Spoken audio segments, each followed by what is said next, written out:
Imagine a civilization so old that even its ruins feel ancient. Babylon. Thousands of years ago, long before Wall Street, before credit cards, even before paper money, people were already borrowing and lending. And here's the surprising truth.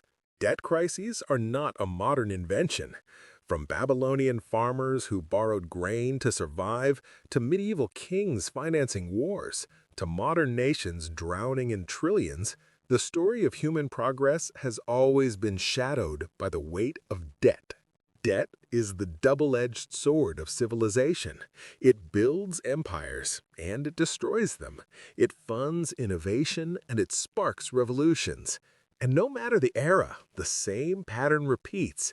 People borrow more than they can repay, confidence breaks, and society scrambles to pick up the pieces. Today, we'll trace that cycle from the world's first civilizations all the way to our present day, and see why the story of debt is really the story of us. Let's begin where it all started, ancient Mesopotamia. In Babylon, debt was tied not to cash, but to survival itself. Farmers borrowed grain from temple storehouses, promising to repay after harvest. But when crops failed, debt piled up. Families lost land, even their freedom, as debt slavery became a brutal reality. Kings, realizing entire societies could collapse under the burden, would occasionally issue a debt jubilee, wiping the slate clean to restore stability. Imagine that. Every few decades, debt simply erased by royal decree. Far from being reckless, it was a survival mechanism because too much debt didn't just ruin individuals, it threatened the kingdom itself. As history moved forward, debt crises followed. Ancient Greece wasn't spared. In Athens, small farmers who fell into debt often pledged themselves as collateral, becoming slaves when they couldn't repay. The tension grew so severe that reformer Solon in the 6th century BC introduced Saisakthia, literally the shaking off of burdens. He banned debt slavery, canceled many obligations, and restructured the system. His reforms weren't just about money. They reshaped democracy itself. Fast forward to Rome, and the empire that conquered the known world was constantly wrestling with debt. Roman citizens often faced crippling obligations, sparking protests and political unrest. Again and again, we see the pattern. Elites gaining power through lending, ordinary people crushed under obligations, and governments stepping in to reset the balance. And this wasn't just a Western story. In medieval Europe, debt crises often came from kings themselves.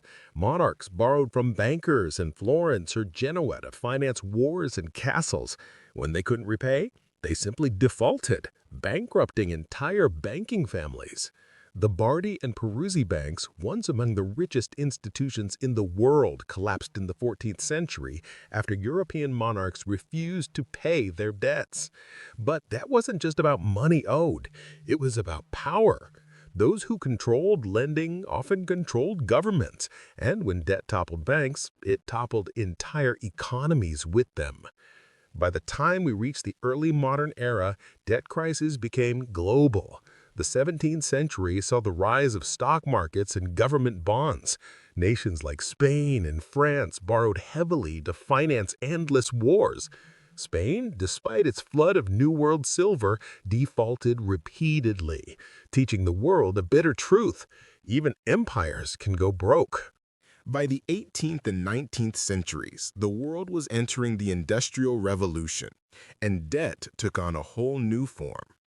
Instead of kings borrowing to fund wars, it was now railroads, factories, and corporations borrowing to expand.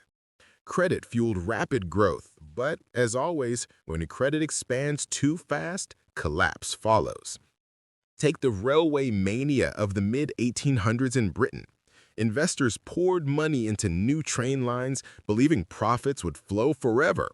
Banks lent recklessly, households speculated, and by the time reality hit that not every track led to gold, the bubble burst. Fortunes vanished, banks failed, And the cycle of boom and bust became a defining feature of capitalism itself. Then came the United States. The late 19th century was a wild west of finance. Farmers borrowed heavily to buy equipment and land, only to be crushed when crop prices collapsed. Banks lent freely during booms but folded during downturns, leaving entire towns without savings. By the early 20th century, financial panics were so common that Americans called them simply panics. And then, the biggest debt crisis of all, the Great Depression. In the 1920s, credit expanded like never before.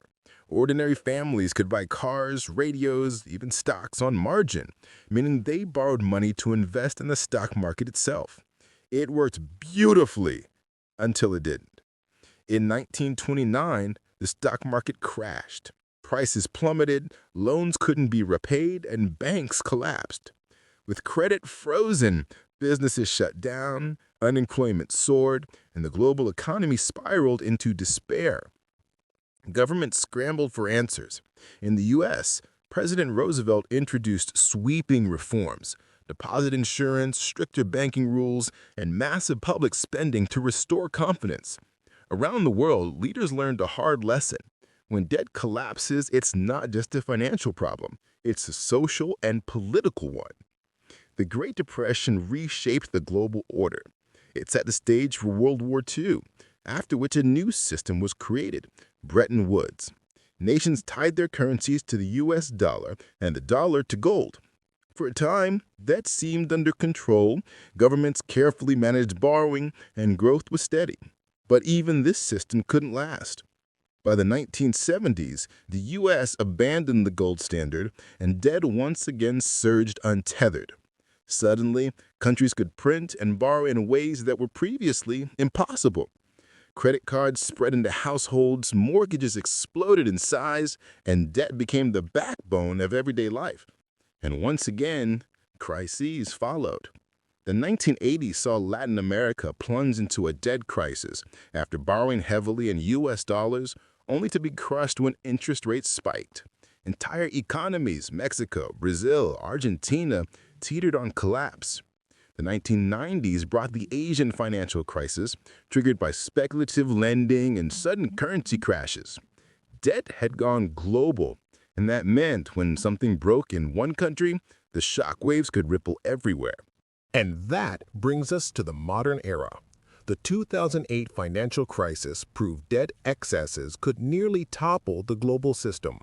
Trillions were created to save banks, and since then, debt has only grown larger. Government, corporate, personal. Today, in 2025, the world sits on record debt, with central banks balancing inflation, growth, and stability like never before. The lesson from Babylon to now is clear. Debt can build nations or break them. The winners aren't those who avoid debt entirely, but those who understand its cycles and prepare before the next one begins.